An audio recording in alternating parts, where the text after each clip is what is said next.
You know, I actually believe that Kimberly Klacik is one of the most important voices in America today. And this is not blowing sunshine. I mean, balanced, compassionate, fierce in what she believes, but a heart of gold. And I don't know, there are very few people that we have on our platforms. We have them on. People follow Kimberly Klacik. When she tweets something out, hundreds of thousands of people. I don't get it, but they love Ms. Kim. Welcome back to the broadcast house. Thank you so much for that, Armstrong. Thank you. And you've taken over the former Deputy FBI Director Dan Bongino radio slot nationally now. Yep, WCBM. WCBM out of Baltimore. You know, I would be remiss if I did not ask you to summarize our president's first year in office, which seems like a decade. Yeah, no, and that's how fast he's moving, right? He's really doing a lot. I think they've had over 70 executive orders that have been codified into law. He's done a great job on immigration. He's essentially closed the borders, which we all voted for, right? That was the mandate that we wanted to see from him. And then, of course, you know, I'm fine with the deportations. I will say this, Armstrong, I wasn't fine with the paid self-deportations that they offered, but they seem to have worked out well for this administration. So I think he's done a great job. You could see the crime and violence. You know, there was an uptick, obviously, under Joe Biden in every major city. And I think people understand that President Trump, you know, he's for law and order. There's a new sheriff in town. And on foreign policy? Foreign policy, you know what? It remains to be seen. Look, I love Secretary of State Marco Rubio, and it seems that he's given him a lot of leeway to make decisions. And even when Marco Rubio was running for president way back when in 2020, or I believe it was 2016 is when I saw him, and he was making decisions then, even as a senator, and telling people how important it was to make sure that we had the Western Hemisphere locked up. And I think that he's making a great decision now. In Greenland? In his recent time in Davos? Well, that remains to be seen. He did walk a little bit back and say, look, we're not going to take Greenland by force, right? I think some people were worried that he would do that. But, you know, Greenland can't defend itself. Denmark can't defend Greenland. You have about 56,000 people that live there. You know, if we are in a position where China or Russia could take over, just as they try to do in Cuba, this is our hemisphere. This is America. Let's move to our backyard, Baltimore in the state of Maryland, where you're from. You know, we saw the redistricting map, and what is shocking, what the legislature has presented favors Republicans. Yeah. Is that not crazy? I was stunned. Yeah, no, not only that, I mean, there's a couple of different things going on here, right? Like you said, the Republicans could pick up another seat in the congressional delegation. That is true. But also, I believe this map is unconstitutional. You see, Senator Bill Ferguson, he was worried, and rightfully so, because he knows that the last map that we had wasn't actually looked over by a judge. So now they're going to go, and they're probably going to pass this map, right? There's a supermajority there in Annapolis for Democrats. And then the Republicans are going to take it to court, and then they're going to come back and say this is unconstitutional. And not only that, you cannot go back to the map in which you had, because that wasn't true representation either. So I believe, Armstrong, that we are going to end up with possibly 3 seats in Maryland that could be represented by a Republican. Wow. Let's talk about Maryland's governor. Wes Moore. How would you, he's up for re-election. There's still this controversy surrounding his bronze medal, surrounding his truthfulness, and yet he remains popular. Not as popular, but popular. People still favor him. He was on board with juvenile justice, which got passed. He did veto reparations, even though the legislature overruled him. I know he doesn't want to be perceived as a progressive. He wants to be more towards the center, but I'd be interested in your take on the governor. Well, I saw the recent Goucher poll, right? His approval rating's at 52%. This is down from what he had not even 6 months ago. It's continuing to decline, and I think because of the way he's handled the economy in Maryland. I think people have realized that he's kind of left it on autopilot, if you would, right? I mean, he's had a situation where you had the Francis Scott Key Bridge collapse right in the beginning of his tenure. And instead of really focusing on that project and getting it back up and focusing on getting the money, whether it's the federal level, whether it's from the cargo ship, he kind of just let it go. And so here we are almost 2 years later, Armstrong, and that bridge is still sitting in the water. And of course, that's creating traffic jams all over the DMV, which is awful for many of us, right? But not only that, when you're looking at the electricity bills right now, you're looking at vehicle registration fees. He added so many taxes and fees. Right now, when you go change your tire in Maryland, there is a $5 tax on each tire just for the state. And so there's so much going on where they're trying to generate revenue from us taxpayers instead of investing in just great ideas or innovative ideas. He talks about quantum computing. He talks about all these things that are happening in states surrounding Maryland, but he's not bringing it home. And I think a lot of people are starting to see that. The SNAP controversy. Yeah. Talk about the SNAP controversy. Well, when you're not transparent, right? That's also a problem because he ran on transparency. You know, when the Trump administration sees fraud in states like Minnesota or Maine or New Hampshire, and they say, all right, you know what, to make sure there isn't any fraud anywhere else, let's make sure that everybody has their books straight and let's ask for some of this information. So with Governor Wes Moore, he was asked, you know, what's going on with your SNAP program? And as soon as it was asked, we had a couple audits that were completed in Maryland. And that audit found that there is some fraud. And so instead of answering those questions and handing over that information, they're kind of saying hush hush and they're hoping that it'll all go away. There are many problems with this administration under Governor Wes Moore, and that's unfortunate because honestly, you know, as a Republican, when he first stepped on the scene, Armstrong, I thought, wow, we'll have our first black governor. Right? I mean, his wife, Dawn Moore, I think she's great. She's fantastic, right? She's always front and center. And I thought this was a beautiful family that could really take Maryland to another level. It's just not happening. You know, the governor has made it clear that he will uphold the Constitution and support ICE in his city, in the cities of Baltimore and throughout Maryland.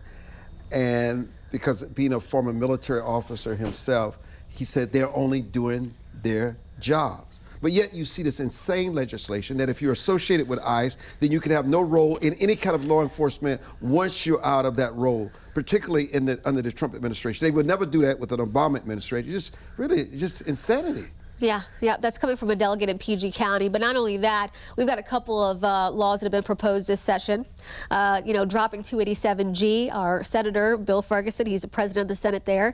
He's suggested that ICE agents should not be able to work with law enforcement, no matter which jurisdiction you're in. We've got some sheriffs that have come forward to say, look, we want to work with our ICE partners because we do have illegal immigrants here that do have gang connections. And so they're not allowing that. They don't want that to happen. They've also proposed a bill to have ICE remove their face masks. And those bills are probably going to pass, right? Which endangers their lives, by the way. Yeah. They can literally be targeted. Not only that, the protesters, those people, they're there with face masks. So only one side can't wear face masks? You know, why can't you just comply instead of embrace defiance? Why is that so? And what happened between ICE and Ms. Good is so rare. Yeah. I mean, look at Don Lemon, who used to be a part of our elite media club, right, runs a protest on sacred grounds and then tries to defend it in the church. And the Justice Department is considering it as a civil rights violation. What is happening when you can just cross the Rubicon? I think we've allowed it to deteriorate, that relationship, understanding that law enforcement is the authority. I mean, I've noticed this even after the death of George Floyd back in 2020. I mean, you could see where people were starting to disrespect our police officers, and cities and states were allowing it. And so you continue to see that relationship just erode, and people said, you know what, we're going to be able to do what we want to do. And for some reason, you've got legislators that believe that, you know, police upholding the law, which those legislators passed, by the way, but upholding those laws are somehow, you know, infringing on people's rights or racist. You know, it's wild to me. And Congress, who's really has stood down and just capitulated to President Trump on just about everything. Now that we're in a midterm election, will they pay a price for it? Oh, the Democrats? The Republicans. The Republicans. Oh, wow. I don't think so. I don't think so. I think there are people, we still have the silent majority. Trump's poll numbers are not good, whether you want to admit it or not. They're not the best. What is not the best? They're not good. I know you want to be polite. They're not good at all. But I think when we were watching the 2024 elections, that whole cycle, everybody kept talking about illegal immigration. I think closing the borders was a huge plus. You don't think they've gone too far with deportations? It's one thing to arrest criminals and gang members, but now they're going into people's homes, knocking down the doors, going inside, arresting them. No criminal background, no criminal record. Even Republicans overwhelmingly don't like the optics. Well, from my understanding, those people they're affiliated with some of these illegal immigrants that have criminal backgrounds. And if you are affiliated with an illegal immigrant with a criminal background, yeah, you could be scooped up. You could be scooped up. But you didn't really answer my question about Congress. Yeah. Talk about Congress. I think we'll be fine in the midterms. I really do. I think they're making great decisions. Personally, Armstrong, I wish that they were moving a little quicker. I know that they just codified into law 70 of those executive orders, but there's other things that I think they can work on. I mean, right now, we're talking about illegal immigration. Right now, you could have illegal immigrant children go to apply to a public school. That child does not have to present a birth certificate, vaccination records, but guess what? My daughter does. Yes. And so there's privileges there that I just don't see that we should have. I got to tell you something. I listened to oral arguments with Lisa Cook before the Supreme Court this past week. Yeah. It doesn't bode well for the president, and nor his confrontation with the current Fed chair, Jerome Powell. It looks like he's going to lose that battle. Yeah, that's a possibility. That's a possibility. Luckily, I don't think a whole lot of people understand what's going on between Jerome Powell and President Trump. But we understand. We do understand. Yeah. But the people that don't pay attention to it like we do, I don't think they get it. I don't think they get why the Federal Reserve is important. It is very important. Finally, before we come back with you, because you're on for the entire show, could the president's tone, he's taking a lot of victories, he's doing a lot of good. What about his tone? He's a New Yorker. So he can be rude.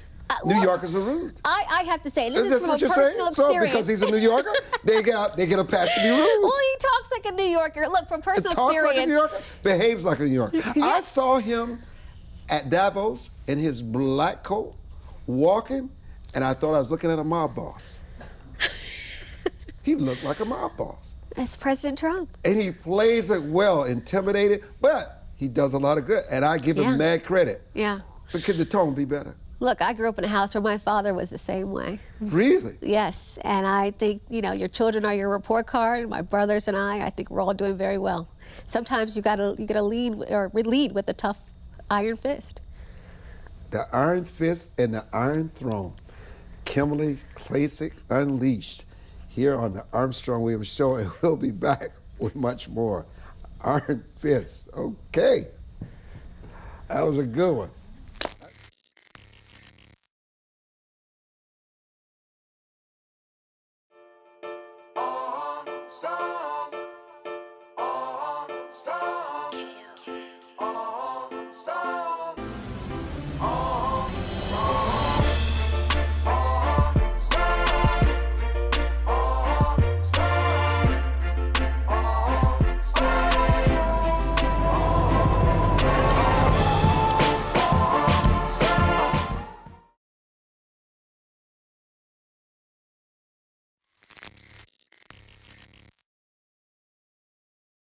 I want to welcome back our guests. I'm very happy to have the Attorney General for the state of Alabama joining us, Steve Marshall. Steve, welcome to the broadcast.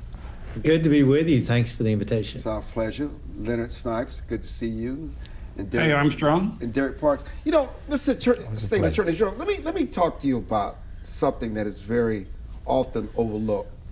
Nurture versus nature and societal factors as it relates to crime. Yeah, they exist. I mean, there's no doubt that we can look through data and understand that there are certain risk factors contributing to someone having a likelihood to be able to commit crime. It's why there's always that tension between prevention as well as what we do on accountability, is that they're not mutually exclusive. I mean, I'm a crusty old prosecutor, been doing this for 30 plus years. But one of the things I worked on was try to deal with a mentoring program for those kids that were at risk to try to be able to help them. But the reality is ultimately that the criminal justice system is about holding offenders accountable who commit crimes. And why as a society we can work and we should work to reduce the likelihood that someone's going to commit an offense, we also have to be prepared to hold people accountable when they do. But you know, when you look at, let me just stay with you, Mr. Attorney General. When you look at, I was just speaking to Ms. Klacik about the process, the deportations. It's just, I know so many families, even people who work with us, who have been deported. They had no criminal record, no criminal background. They were just not here legally. They had been here for decades, and their family members. And their children are American citizens because they were born here. Do you think the president should change his tone or his tactics? Because I think everybody agrees with the fact that we don't want criminals and gang members or somebody that could eventually become terrorists. You want to disrupt all those cells. But is there a better process of doing this? Yeah, I think first of all, let's lay this at the feet of Joe Biden. You know, the reason why we're in the boat we are right now is because we had 4 years in which the southern border was frankly an open sieve for those that would come across in this country illegally. And so as a fundamental matter, what President Trump walked into is an abject mess. Now, the good thing is that I think we've secured the southern border in a way that we've not seen during my lifetime. We've seen law enforcement now enabled to be able to do their job at the border, to be able to make sure that we're safe. And so then the requisite responsibility of the Trump administration was, how do we deal with this problem? And I think they have, rightfully so, targeted the worst of the worst to be able to identify gang members, those that committed criminal offenses, and make sure that we get them across back to where they came from. They've also been able to target those who came through different means that have long since overstayed their lawful welcome, to be able to hold them accountable and also to be able to remove them. And so as we see what ICE is doing, I think number one, we need to tangibly recognize that there is no right for any state or for any law enforcement at a state or local level to impede ICE from being able to do their jobs. And we need to allow them to be able to target the worst of the worst, and then to be able to decide how it is that we move next, to be able to not only continue to secure our borders, but also make sure that we are allowing the rule of law to be in play. But how do you balance that with the public optics? Because I believe that this is more than just about race and immigration. We've all, through our entire country, have had migrants come to this country, to other countries. And while they come with their cultures, we don't ask them to forget about their identity and their cultures, but we do ask that they speak our language. We do ask that they obey our rule of law. We do ask them to immerse themselves and become part of the culture. And so I think what happens sometimes is that when they do come, you have charitable organizations, you have governmental institutions, you have politicians that exploit that because they don't live up to their promises. And so what they expected when they leave their lives to a better life is not here. And so I think it caused a rupture, because it's not enough to talk about diversity. We got to also talk about tolerance and giving them at least some semblance of that better life that they were expecting. There's so many things that goes into this that we don't talk about that is causing the rupture, not only in America. We should have learned this from Europe. Yeah, and I think the lesson is from Europe that no borders contributes to chaos in society. But let's also recognize, like, for example, the parole system that was bringing so many in from foreign countries through the Biden administration. They were supposed to have sponsors that had housing for those individuals, that they had community support, that they had jobs. But that's not what happened. No. We had those coming into this country that were dumped into communities that weren't prepared to deal with that influx, that did not have the capacity to integrate those individuals into the community. That's where much of the concern, that's where much of the angst has developed in many communities, including some here in Alabama. And I think, again, the poorest policies of the Biden administration have got us to this point.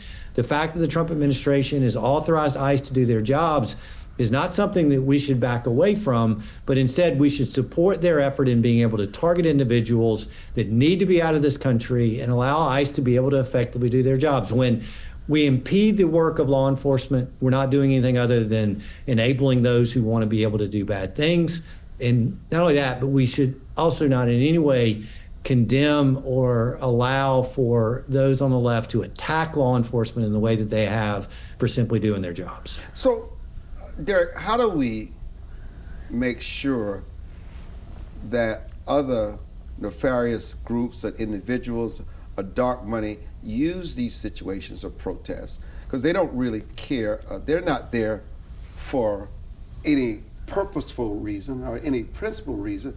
Everything about them is performative. This is a performance. And some of them get paid and they get the benefit of being called Americans, but that's not what they're there for. Yeah, so one of the things that I think principal factors has to be, as it relates to this, the policy is firm, fair, and equal. So we have to make sure that what's being applied is firm across the board and equal. So we got illegal aliens that enter the into the country, and they may have nefarious actions, some, but some may not. But how do we approach to be able to separate or segregate who's doing illegal activity to who's doing proper activity, right? So I think there has to be a system in place that we can readily identify those, so everybody's not a victim when it comes to the ICE enforcement. Leonard, you don't think that system is already in place?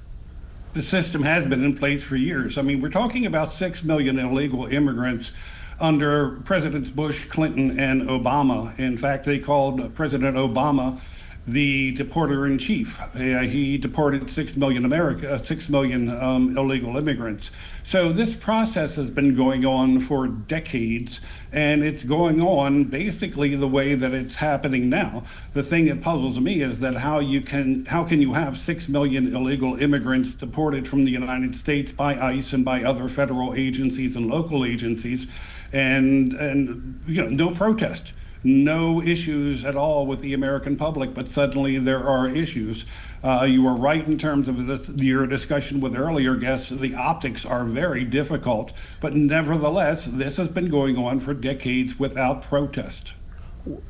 If I may.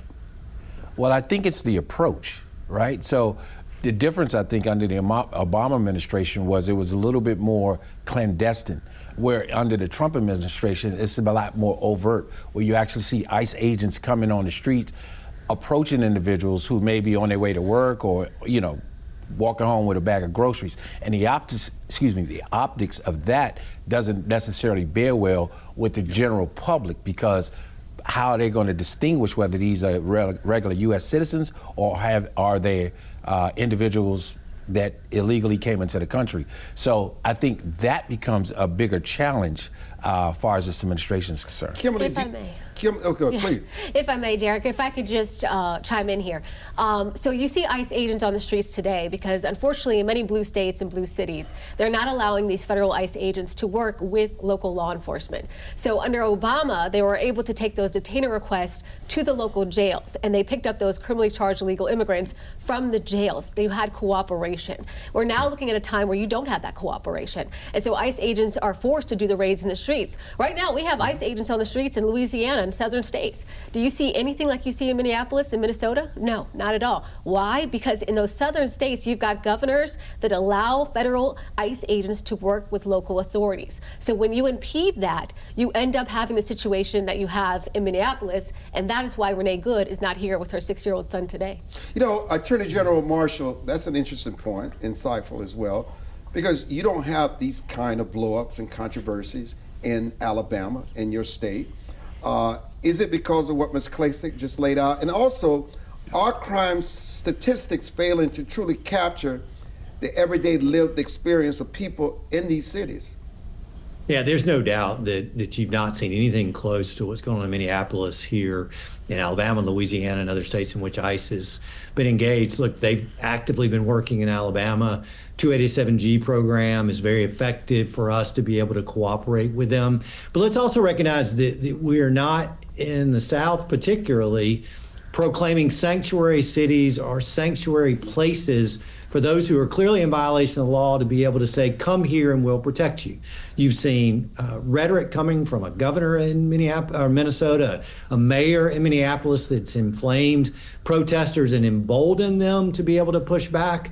when we see public officials not uphold their lawful responsibility to ensure that they are upholding the laws of not only their local community, but the laws of the United States, that's what happens. And we see when things can work well, like they've done in many states like Alabama and Louisiana, and we clearly now are seeing what's happening when it's not working well, like Minneapolis. Go ahead. Well, one of the things that I think that has to be completely recognized is the fact that you do have the South and you have the North, right? So you have the progressives and then you also have the conservatives. So when you look at more conservative states, they don't have the level of resistance as relates to what the ultimate plan is as it relates to illegal. But that goes to the point that the Attorney General Marsh and Kim just made, is because they respect authority and the leadership, that leadership does not allow that. They don't encourage these protests. They don't encourage this dissent. They don't encourage them to fight and protest against ICE so to make the morning news or the legacy media would carry to malign President Trump. This is about politics. They're more interested in embarrassing and maligning to say that Trump's policies fail than doing what is necessary to make it work and protect those cities. Absolutely. I think you're right, but I also think it to your original point that you said, it's the approach, right? And one thing that the Attorney General said is a level of cooperation. So it's a difference when an individual is forced to do something opposed to they have a buy-in to let's figure out what's the best plan for the city. We also have to recognize that every city, every state, every municipality has a different culture. And those cultures have to be taken in consideration when we want to apply different levels of whether it be enforcement or whether it be rules of engagement or whether it be policy. So some of those things have to be taken in consideration, at least from my opinion. Yeah, Armstrong, let me offer this. I can tell you I've been working with law enforcement for 30 years. And if you took a survey of those officers, local law enforcement in Minneapolis, I would guarantee you that a vast majority believe they need to be standing with their brethren who are simply trying to be able to do their jobs. They see no value in what's going on with the violent activity directed towards ICE agents. They clearly are now seeing that manifest when we have individuals coming into churches and violating our houses of worship. I firmly believe that local law enforcement wants to help, but it's their leadership that's stopping them from doing so. There's no question that's true. And we'll be back. Don't go away.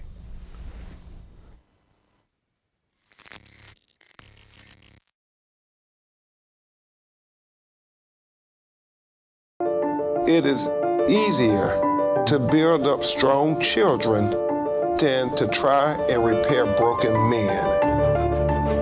The streets are plagued with crime, violence. There's a lot of poverty, and it's all a result of lack of education that's happening in our schools. So it really is a crisis. We come from very different political perspectives, but we've come to the same conclusion, and that is there is a crisis in the classroom. Children are being deprived of quality of life because they're being deprived of a good education. We must solve this problem. It's incumbent upon all of us to join hands together to get this done. We can't afford to wait one more day before we address these issues, because every day we lose another child. Let's stop the politicking. Let's stop the games. Let's really do something to give these kids a real chance at life and being a part of that American dream. We need accountability for funding. Many of the districts where you're seeing very low test scores, students graduating with very low literacy and math comprehension rates, they are receiving a lot of funding. So where is the money going where our kids aren't being adequately educated? If you believe every child is deserving of a quality education, please go to educationjusticefoundation.com.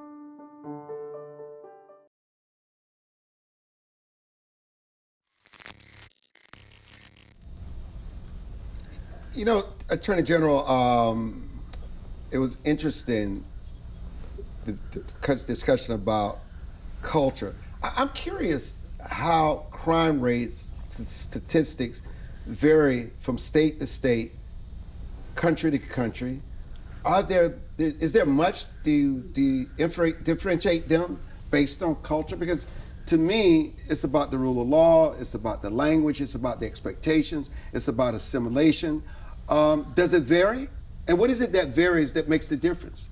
Yeah, I do think it can vary to some extent. That if you have certain cultures that may not have a trust in law enforcement, or there may be some impediment to dealing with government officials, you may see crime underreported. For example, in many of our immigrant communities, it's one of the reasons why those that have come into this country unlawfully become outsized victims of crime is because they're not reporting it because of their own particular status. And so I do think that we see some of that that causes us to not completely have a full understanding of what's going on. But we also, let's be transparent, we have politicians pushing law enforcement to not fully report crime because they're worried about what that data is going to show. And so I think, when it's a voluntary system in which we have to rely upon local officials to be able to do it, there can be ways that system can be manipulated that doesn't give the full picture of what's going on. Kimberly, here's the elephant in the room in Minneapolis. Congresswoman Ilhan Omar. She has Walsh's ear. She influenced the way this whole system was set up. She sets the agenda on the Somalians because they are so sensitive about the issue of race and these foreigners in Minneapolis, so they go to her. I mean, when you look at the level of corruption that no one was going to these learning centers, you look at where people admitted that they knew it was corrupt and nobody did anything, and then when the whistleblowers spoke out, they were fired, and others were intimidated to say nothing. But it goes even deeper to this. It says that this member of Congress loyalty is not to the United States Constitution. It's her loyalty is to whatever's in the best interest of her Somalian community, and to boot with the rule of law. No, absolutely. And she's gotten filthy rich behind all of it. I'm sure there's going to be a lot that comes out of the investigation that they currently have with the DOJ on her and her ethics committee as well. So we'll see what happens there. But Congresswoman Ilhan Omar has said from a very long time ago, in my view, that she is not for the American people. I remember her comments when she was asked about September 11th, and she said some people did something on that day. You can tell right then and there that she didn't really care about the American people. And so I believe, and we'll see what happens, I know that they are already introducing some articles to hopefully maybe remove her, at least remove her from her committee duties. But we need people in Congress that has our best interests at heart. And when you have this level of fraud, and now that it's all being uncovered, I have to say, Armstrong, this is partly also on the Republicans. So long they have ignored inner cities. We've had a blue city here and there for decades, like Baltimore, and Republicans have always thrown their hands up and said, you know what, it's too tough, we're not going to take it on. Had they taken on these fights like I had back in 2020, and had we been successful, I think we would have uncovered this fraud a long time ago. How pervasive do you think this fraud is, Attorney General Marshall? Because we've heard people in New York say it's there, we hear other states. I mean, is this really how Democrats, and I don't want to indict Democrats, is this something that we can just only label the Democrats? Because, I mean, you're talking about federal taxpayers' money. Yeah, it's the people I represent and the dollars that are being wasted, whether it's in our state or any other state, it's still our money. Look, I think we're only getting to the tip of the iceberg of what we've seen going on, not only in Minneapolis, but what we will discover moving forward. I think Congress has to aggressively act in their oversight capacity to determine the breadth and the scope of what's going on. And then the Department of Justice is going to have to be able to use the tools that are available to them through the FBI and local U.S. attorneys to be able to go after this fraud. I think the American people deserve an answer. When we've seen, obviously, DOJ be successful in exposing, to some extent, the level of fraud that's going on in the deep state, this is a vehicle to truly identify how taxpayers' dollars are being wasted and the public demanding there be accountability for what's taking place. Leonard, how does security cameras and DNA databases or gun control affect crime in America today? I'm not quite sure about gun control. I can tell you that there's all sorts of things that we have implemented as a society in terms of cameras, in terms of DNA, in terms of a computerized taking of fingerprints to attach them to warrants, to attach them to outstanding crimes. So the technology has come a long way. But, there's been a general decrease in crime, reported crime in cities throughout the United States. And I think it's simply a matter of crime settling back to pre-pandemic statistics. I mean, you have all these mayors and police chiefs saying that their particular initiative is what caused crime in their city to fall. Well, reported crime is falling in cities throughout the United States. So, you can't have 200 different cities with 200 different strategies and suddenly there is a consensus as to which strategy really did work. I think it's called a regression to the mean. I think it's simply crime returning to normal levels.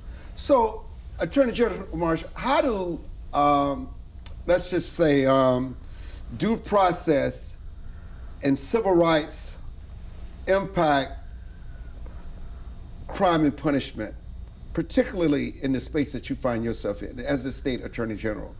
Yeah, I mean, look, a core tenet of who we are as a society in the criminal justice world is allowing due process to be able to take place. It's why our Constitution has that embedded as a bedrock principle. It's why you continue to see that litigated throughout cases to make sure that there is due process given to the defendants, and that we also believe in the fundamental protection of civil rights. And so that remains a cornerstone of who we are. But the fact remains that when we are prosecuting cases, and particularly around violent crime, we have to prosecute the facts in front of us. And whatever the statistics may show about the certain demographic of those that were prosecuted more so than others, that is driven not by some ill will from law enforcement or from prosecutors, but in fact by the crimes that are themselves committed. And so, I think every prosecutor I've ever met that is committed to the system as a whole understands that we have to protect those constitutional safeguards, but they're also willing to aggressively prosecute those cases to be able to make sure their communities are safer. So, Derrick, you were in law enforcement for 10 years. You've been on both sides of it, law enforcement and security. How has the job of policing fundamentally changed over, let's say, that decade? And are officers today being asked to solve social problems they were never trained to handle? Absolutely. Very good point. I think they are. I think the family organization has somehow subsided over the years, which leads law enforcement to have a much more provocative stance in individuals' lives. And they're asked to solve problems that generally will be solved in the home front, right? So we don't necessarily have the same kind of programs that we used to have, like community policing as much, or officer friendlies within schools. It's more now of enforcement opposed to, mentorship, right? So some of those things that we see perpetuate themselves in certain crimes, individuals that are taken into custody. Now, today versus a few years ago, I think law enforcement has kind of come back around. At one point during the George Floyd era, a lot of people wasn't trying to be the police, and you've seen a lot of bonuses and incentives for individuals to join the police department, to be a part of that. And I think the air had let out of actually want to be a noble profession like a police officer. Now, in this new administration, there seems to be a great interest in individuals who want to join law enforcement, whether that's local police, federal, ICE, those agencies. And we see a lot of advertisement, but we also see a lot of individuals going from local municipalities to federal agencies. So I think there's a sharp turnaround as it relates to individuals wanting to get back into law enforcement and some of the tools that's been available to law enforcement to be able to cut down on crime and things of that nature. But Kim, law enforcement is facing a serious crisis of morale, and it's very dangerous in the long term. I mean, the disrespect that they endure, every narrative is about the victim, every narrative is about the protester in the press. They never show any kind of empathy for law enforcement, that 98% of them never used the kill shot, as we saw in Minneapolis. Yeah, well, look, I know this personally. My younger brother is a federal officer, and I understand the dangers of it. We worry about him all the time. I do think that Derrick is correct. I think there's been a huge turnaround since the Defund the Police movement. I think President Trump, you see whether it's, the Secretary of War, Pete Hegseth, DHS Secretary Kristi Noem, these are all individuals that respect law enforcement. And so you see where they have their officers back. And I think, as Derrick's point, I think that's why you see so many moving from the local law enforcement agencies to the federal level, because they know that they're going to have that support. Leonard, what's missing? Is crime really down, or are we just calling it something else under a different kind of category? That takes an explanation. I want to get back to the law enforcement discussion just for a second. We've lost 25,000 police officers, and that's from the Bureau of Labor Statistics. So we have law enforcement is really taking a beating over the last 4 or 5 years. In terms of crime, you have reported crime and you have unreported crime. So per reported crime, the FBI says for the last 2 full reports, it's between 4 or 5% in terms of a decrease. If you take a look at the U.S. Department of Justice's National Crime Victimization Survey, rates of violent crime is up 44% in 2022, and it's remained that way in 2023 and 2024. So you can literally take U.S. Department of Justice statistics and make any claim you want about crime. You can say that crime is down based upon reported crimes reported to law enforcement, but the survey of citizens of the United States in terms of their experiences about crime, they're saying violent crime is going through the roof. One of the things that I do want to point out is that, according to the U.S. Department of Justice, 13% of rapes and sexual assaults in urban areas are reported to law enforcement. That's part of the problem that we have in terms of trying to solve the crime problem. When you have the overwhelming majority of rapes and sexual assaults are not reported to law enforcement, something is terribly wrong. So you have to take into consideration crimes reported to law enforcement, and you have to take into consideration total crime as measured by the National Crime Victimization Survey. I'm going to say goodbye to Derrick Parks. Marcus Moore is going to join us when we're returning. We're going to stay with the rest of our guests. This is the Armstrong Williams Show, and we'll be back.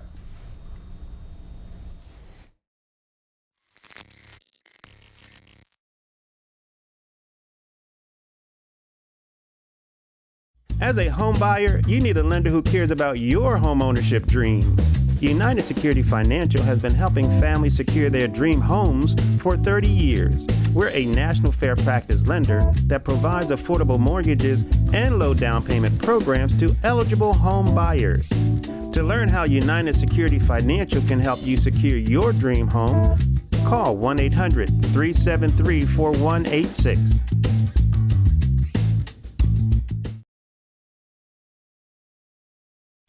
Wouldn't turn in. All right. Turn, stand by. You're good.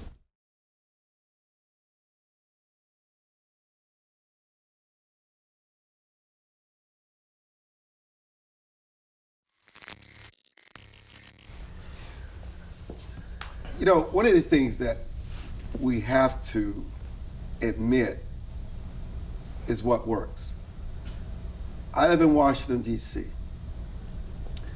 and since our president and Mayor Muriel Bowser have collaborated together on ICE and law enforcement and other law enforcement agencies here, Marcus, who's a former Capitol Hill police officer, will tell you crime is down maybe 98%. You rarely hear of murders or killing in Washington, D.C. No one wants to talk about it, even though they know it's the truth. Why? Because it gives Donald Trump credit. I don't care about that. What we care about is what works. Washington, D.C. is a different city. Is it not, Marcus? It is. It is. You have to admit, it's totally different. Totally different. It's as if I walked into a new universe. No homelessness, no graffiti. I have not smelled marijuana in Washington, D.C. in 2 months. In 2 months. I have not smelled marijuana. It's almost like, what is going on? Look at Memphis, Tennessee. Memphis, Tennessee. Crime was crazy. You don't even hear about Memphis anymore. Why? because they found a way to work with the National Guard to deal with criminals not fighting with each other. Even Chicago, with the threat of the National Guard, you don't have the same kind of crime that you had 4 or 5 months ago. Why can't we embrace a formula, Marcus, that works instead of condemning it or denying it? Well, and thank you for having me on, Armstrong. I think, just embracing a formula right there, first of all, it's a couple truths in law enforcement. And one of those truths are, having relationships with the public. When you have a relationship, it's easier to work with the community and vice versa. But also, when you have a relationship with the public, from law enforcement, it's easier pre-investigation and post-investigation. You can get people to cooperate a lot easily and just move forward in that sense. The other truth is just presence, mere presence. The deterrent of crime, which we have right now from the National Guard, just having that presence is, number one, it's a lot cheaper, it's a lot less expensive to just deter crime proactively versus on the back end when you have investigations and ongoing phone calls and follow-ups. But also just having that presence where people know that the National Guard as well as law enforcement will be in the community. Kim, wouldn't you want that narrative in Baltimore? Absolutely. Look, I was very upset when I had, heard that Governor Westmore and Mayor Brandon Scott were saying that they would not cooperate with President Trump, and they did not want the National Guard in Baltimore City. As you mentioned, Armstrong, in cities where the National Guard currently is, you see crime and violence is down. We also see in Baltimore City where we're not classifying crimes as we used to. So an armed carjacking, as you were mentioning earlier about the classifications, an armed carjacking is now called an unlawful use of a vehicle. And so it's very different these days. And of course, living in a blue city, this is what the agenda, I believe, is. Right now they can claim that crime is down. Carjackings are down. Why? Because we don't call them carjackings. And so I wish that the National Guard was in Baltimore, and so do the residents. I think that's also a difference. Attorney General Steve Marshall, obviously the people that commit the most crimes are the same people. In many of these places, 90% of the crimes are committed by the same thugs. But I don't, and maybe, and correct me if I'm wrong, am I sensing that you have people, let's say because someone was raised, maybe they don't want them incarcerated anymore because of the history of slavery, so therefore they have this kind of attitude, I'm not going to put this young brother that looks like me in jail. I'm not going to snitch on this young brother. I'm going to put them in rehabilitation. I'm going to make sure that they don't further the population in the prison cell. But crime, to me, is not about race. It's about the crime that is committed. Sometimes I think our values are misplaced when it comes to crime. And when they believe they're helping these kids, no matter what they look like, what they're doing is further endangering their communities. Mm-hmm. And it's where data can be manipulated in a way that doesn't reflect what's going on in communities. Look, thank you, George Soros, when we want to talk about this recurring crime, cashless bail systems that have come out that have not allowed for individuals to remain incarcerated until they can ultimately be prosecuted, revenge crimes going on in communities, when we have prosecutors who are refusing to even prosecute certain categories of crimes.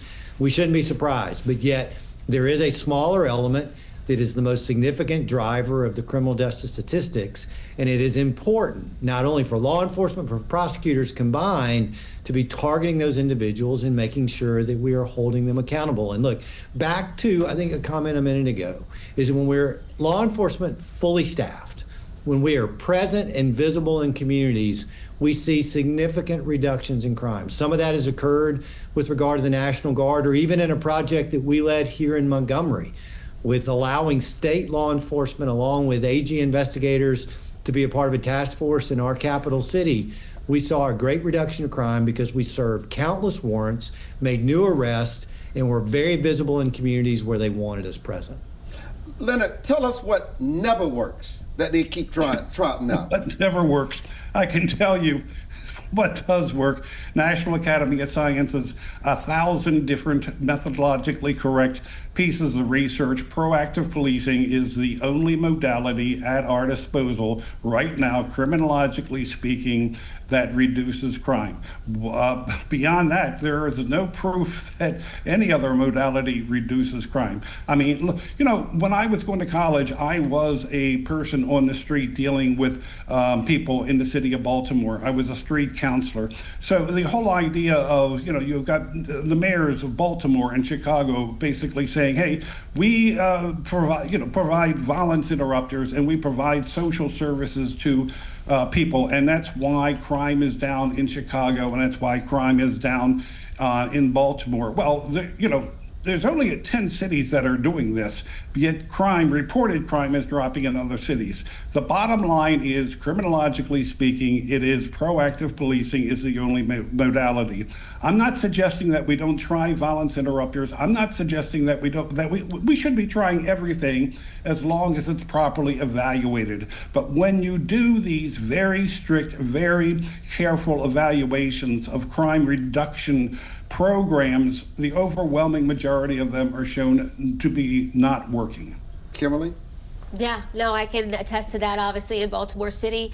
And right now, we do have a new state's attorney. We have a new prosecutor, and he has really changed things around. Formerly, we had a prosecutor that believed in not arresting our way out of it. That was her exact quote. And that she also didn't care about what she considered low-level crimes, which included misdemeanors, prostitution, and so many other things that lead to other crimes as well. So, yeah, I think when it comes down to it, you have to have a DA that's willing to put these people behind bars. As you mentioned, Armstrong, we do have repeat offenders. And if you don't lock them up and rehabilitate them while they're behind bars, then yes, you'll have the same things continuing in the streets. I don't think the violence interrupters work. I know that some people, give them a little more leeway. But at the end of the day, I think there are people in the community that really don't respect them as they do law enforcement. They don't have guns. They do not have arresting powers. And so you need people there that are going to enforce the laws.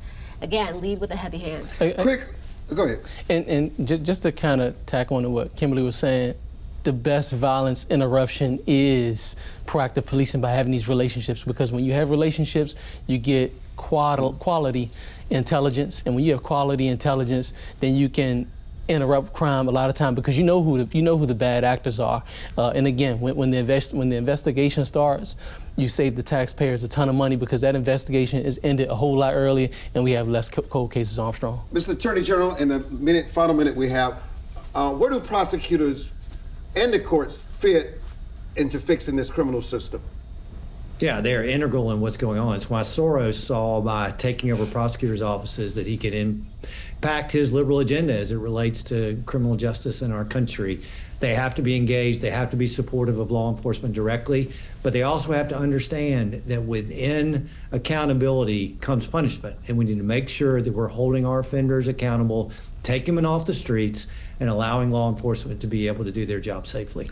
It's an honor for us to have the State Attorney General for Alabama, Steve Marshall, joining us today for such an important discussion. Leonard Snipes, it's always a pleasure to see you. Marcus Moore, thank you so much for joining us and our earlier guests. And Kim Klacik, we love what you're doing. How can we listen to you on your national radio broadcast? You can tune in on all podcast platforms, Spotify, TuneIn, Apple, you name it. And then also WCBM 680 has an app, which is free in the App Store. So if you download the app, you can tune into my show, which is the midday show every Monday through Friday. Thank you so much for joining us. I'm Armstrong Williams.